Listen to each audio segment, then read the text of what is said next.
Putang ina. Buong bansa na yata ang nangkataguhan na yon eh. May nagbabarilan sa Senado. Tapos pinapaikot yan tayo sa kung sino ang nagsasabi ng totoo. Exactly.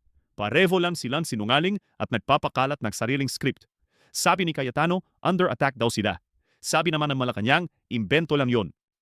Ang totoo niyan, moro-moro lang yan para pagtakpan kung paano nila hinayaan makatakas si Bato sa custody. Gago? Yun na nga eh.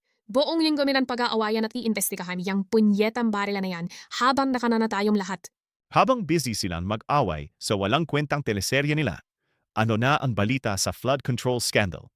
Bilyon-bilyon ang ninakaw sa mga ghost projects pero hanggang ngayon walang nakukulong tapos binabaha na ulit tayo. Isama mo pa yung energy crisis natin na yon na halos magpahirap sa lahat. Ang taas na naman ang sinil sa kuryente at may pambansang energy emergency. Pero ang priority nila ay magbintangan sa media. Sobrang tarantado lang talaga.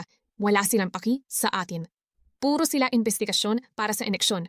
Pero yung mga totoong krisis ng bansa, hinahayaan lang nilang mabulok. Kaya nakakasuka ng pakinggan kahit sino sa kanila, maging si Cayetano o ang Palas. Ang laging talo at nagbabayad ng utang ay ang mga ordinaryong Pilipino. Ganyan naman ang laro nila alagi. Madlalabas ng bagong issue para makalimutan ng tao yung mga nakaraang nakawan. Mind conditioning lang yan para hindi natin hanapin ang hustisya. Kaya, huwag na kayong makisawsaw sa fake nilang pamayan. Sa susunod na makita nyo silang nag-aaway sa balita, itanong nyo kung nasaan na ang bilyon-bilyong pondo natin.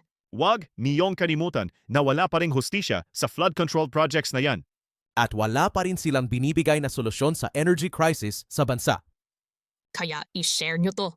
Ipaalala natin sa lahat na hanggang ngayon wala pa ring hustisya.